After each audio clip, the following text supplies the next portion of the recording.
creators for the game Betabotz. In this game, you would choose a robot, bid for upgrades, and execute powerful code cards to complete missions. Please come support our Kickstarter on May 10th, 2016. We hope you enjoy our video. This is our game, Betabotz. Here is an inventory of the beta version of our game. In Betabotz, the currency robots use is called bits. Here we represent bits with the different colored poker chips. White chips are used for 1 bit, blue for 5 bits, and red for 10 bits. Every player starts with 40 bits. The object of the game is the player with the most bits at the end of the game wins. You will also need a starter chip. In this case, we are using the top hat from the game Monopoly. You will also need a die for some code cards. And finally, you will need the different colored bidding chips and the corresponding player markers. There are several different types of cards in Betabotz. Robot cards, component cards, code cards, the 3 tiers of mission cards, and also power cards.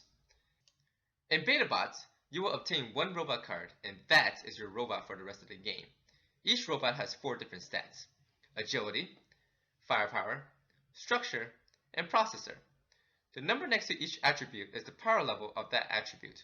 For example, the robot chain has 0 agility, 0 firepower, 8 structure, and 8 processor. Throughout the game, you can strengthen your robot through component cards. When you obtain a component card, it is placed underneath the robot. The new power level for that robot is just the addition of your robot's original stats plus the stats of your component cards. In this case, Chain now has new stats of 0 agility, 0 firepower, 10 structure, and 10 processor. In addition to components, you are able to get code cards throughout the course of the game.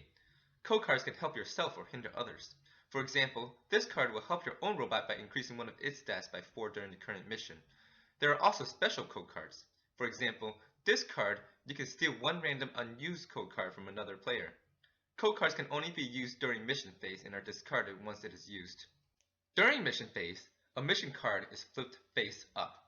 To pass the mission, your robot must have a power level greater than or equal to the number shown on the mission card. For example, to pass this mission, a robot must have at least 5 processor. Our robot has 10 processor, so he is able to pass the mission alone.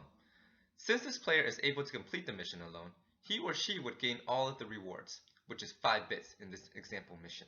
The mission cards are set up depending on how many players are playing.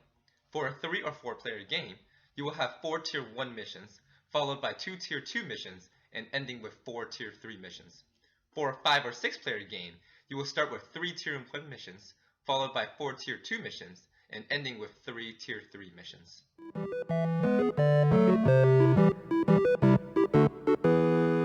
In this part of the video, we will cover the 3 phases of Betabotz. In phase 0, you obtain a robot card. In phase 1, you will obtain either a component card or a code card. And in phase 2 is the mission phase. Phase 0 only happens once during each game. The robot selected will be that player's robot for the remainder of the game. In phase 0, you flip over the number of robot cards equal to the number of players. In this scenario, there are 4 players, so 4 robot cards are flipped over. Using the Betabotz bidding system, the 4 players bid on robots. For demonstration purposes, the red player receives bulk, the black player receives launch, the green player receives chain, and the yellow player receives crash. Phase 0, robot selection, occurs only once during the game, but phase 1, component bidding, and phase 2, mission phase, occurs 10 times for a full game of Betabotz. We have set up the mission cards for a 4-player game, which means 4 tier 1 missions, 2 tier 2 missions, and 4 tier 3 missions. Prior to the start of the game, the missions are selected and stacked as shown. At the beginning of the game, every player receives 2 code cards. Code cards can only be used during phase 2, mission phase. Now let's move on to phase 1, component bidding. To start phase 1, you flip over component cards equal to 1 less than the number of players. In our scenario, 4 players minus 1, so 3 component cards are flipped face up. Again, using the Betabotz bidding system, each player bids on the components. For our example, the red player receives this component, the black player receives this component to boost launch's agility, and the yellow player receives this component card. Since the green player did not have the highest bid on a component, he must select a code card to end phase 1, component bidding. No player is obligated to bid on component cards and may at any time during phase 1, if he or she is not currently already bidding on a robot, select a code card to be out of the bidding round. Now that phase 1, component bidding, is complete, it is time for phase 2, mission phase. The first mission is flipped face up. The mission card has the required attributes for this specific mission. To complete the mission, a robot or combination of robots must have attributes higher than or equal to the attributes shown on the mission card. In this case, 6 structure and 6 processor. All of the players attempt to complete the mission at the same time. In our scenario, only Chain is able to complete the mission alone with a structure and a processor. Once the mission card is flipped face up, any of the players is able to use any number of code cards. At this point, yellow player, red player, and black player are unable to complete the mission alone.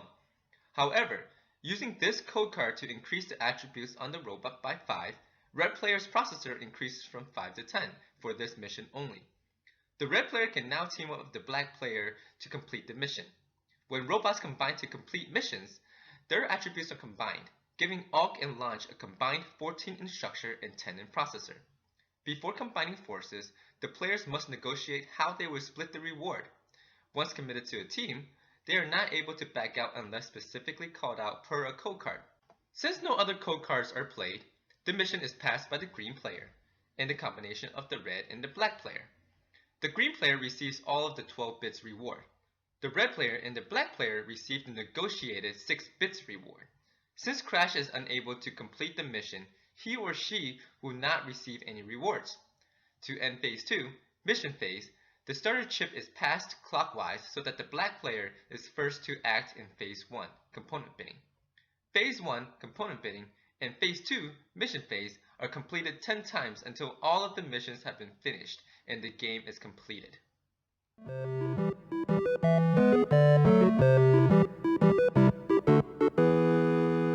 This is the Betabotz bidding system. In Betabotz, there are 10 robots available, and in each game you flip over the number of robots equal to the number of players. In this case, 4 robots for 4 players. Each of the different robots have a minimum bid based on their power. For example, Crash has a minimum bid of 4 because he has lower stats than any of the other robots. And Alpha has a minimum bid of 12 because it is the most powerful robot in the set of 4. When the bidding starts, there is a starter chip that is given out to signify the first player to act. In this case, we use a top hat from Monopoly as a starter chip. The red player really wants the Alpha robot, so bids 15 bits, which is 3 bits above the minimum bid for that robot. The player places their bids onto the robot and places their bidding chip on top of the stack to show who has the highest bid on that robot. Moving clockwise, the next player to act is the black player, who decides to bid 8 bits on Chain. Again, this player places his bids onto the robot and places his bidding chip on top of the stack. The next player to act is the green player, who really wants Alpha, and so bids 17 bits on Alpha. The green player places his chips and bidding chip onto the Alpha robot card, and removes the red player's bits and bidding chip that are then returned to the red player. The next player to act is the yellow player, who bids 6 bits on Launch, placing his chips and bidding chip onto Launch.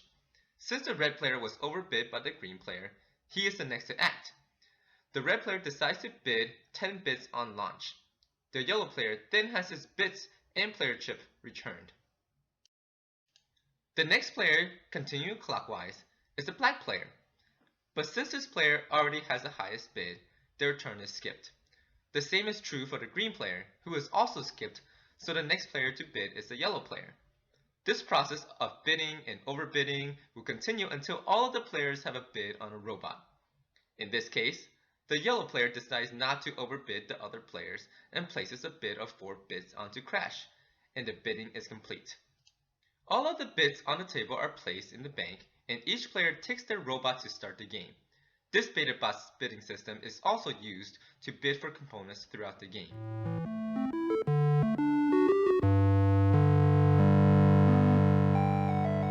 There is a limit to the number of code cards and component cards a player may have in his or her hand at once. For code cards, a player may hold up to 4 cards. For components, a player may have up to 5 component cards in play at once unless he or she obtains a special power that tells the player otherwise. There are several rules that can make the game even more fun. Throughout the game, all players may have the ability to obtain power cards to help them gain some advantages. To receive a power card, the first player to get to 13 or above on a specific attribute through component cards gets to pick from the corresponding powers. If 2 players get to 13 or above at the same time, the player with the higher power level gets the power. If both players get to 13 or above at the same time and are equal in power level, the players select their power cards starting from the player with the starter chip and move clockwise. At the end of the game, the player with the highest attribute power level receives 15 additional bits. For example, the highest attribute power level for Rag is 18, while the highest attribute power level for Gnaw is 12. In this case, Rag would receive the 15 extra bits. You may have noticed some of the component cards or code cards are colored gold. These code cards are used for an optional rule that rewards players for having the most gold code cards or most gold component cards at the end of the game. The player with the most gold code cards in their hand, unplayed, at the end of the game receives an additional 10 bits, and the player with the most purchased gold components still equipped to their robot will receive an additional 15 bits.